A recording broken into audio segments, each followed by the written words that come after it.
Oui, merci Monsieur le Président.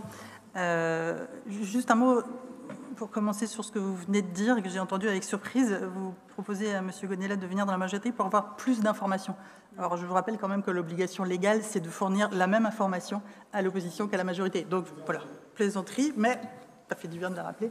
Je rebondis également sur les propos de Madame Poitvin qui parle de caricature et qui nous engage à faire des recherches sur les documents qui existent. Donc, je vous inviterai moi aussi à faire des recherches sur les documents qui existent. Quand vous dites qu'il n'y a pas d'évaluation de la politique d'insertion, nous avons, j'ai en mémoire 2017, mais il y en a d'autres, tout un document sur l'évaluation ex post avec personnalité extérieure de la politique d'insertion. On a même un rapport de la Chambre régionale des comptes sur la politique insertion. Donc, il y a eu de l'évaluation sur ces politiques insertion.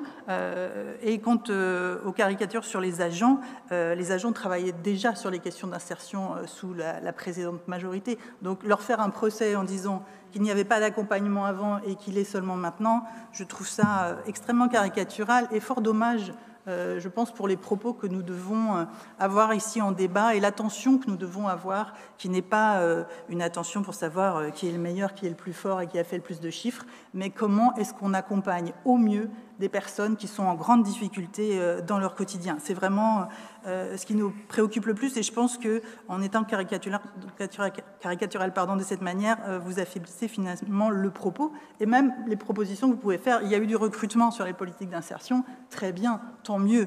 De dire qu'avant, les allocataires étaient orientés par des algorithmes ou de l'intelligence artificielle, c'est faux et je vous demande peut-être de vous référer au rapport de la Chambre régionale des comptes qui rappelle comment était faite l'orientation ici.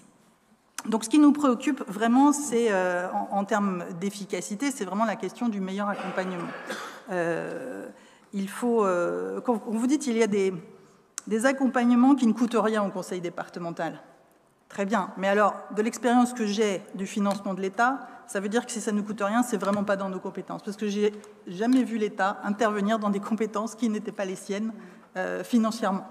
Donc, en revanche, les accompagner, vous avez parlé de travailleurs sociaux pour accompagner, je trouve que c'est une très bonne chose, comme les intervenants sociaux en gendarmerie, je pense que c'est très très bien. Le coaching, nous ne nous entendons pas sur le terme, parce que dans le terme coaching, je pense que ce qui ressort beaucoup, c'est qu'on fait reposer la responsabilité de sa situation à la personne, puisque ce serait elle qui serait toujours devoir mobiliser ses ressources pour se sortir de la situation dans laquelle elle est. Or, nous savons tous ici que les situations dans lesquelles se trouvent les personnes ne sont pas de leur propre responsabilité uniquement, et c'est bien sur un cadre général qu'il faut évoluer. Et la question de l'emploi, c'est vrai que c'est extrêmement difficile de trouver des solutions d'emploi pour des personnes qui sont en grande difficulté, en grande précarité. Vous avez évoqué les freins.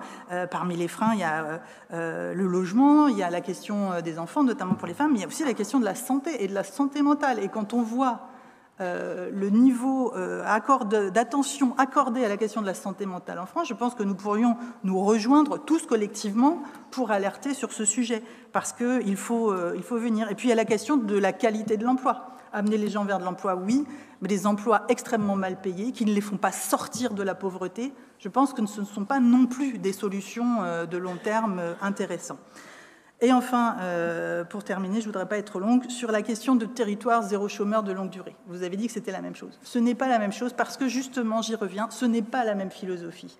Là, il s'agit de savoir comment, à l'échelle d'un territoire, on s'organise collectivement tous pour se dire, il y a des emplois à occuper, on le sait bien, comment est-ce qu'on trouve les moyens de payer dignement les personnes qui peuvent occuper ces emplois ? C'est le sujet et on voit que ça fonctionne et on voit que c'est finalement tout un territoire qui s'enrichit collectivement d'avoir soutenu des personnes en grande précarité. Et encore une fois, si elles sont dans cette précarité, ce n'est pas de leur seule responsabilité, mais on a en France un goût pour l'inégalité qui a tendance à se propager et je pense que c'est là-dessus qu'il nous faut intervenir le plus.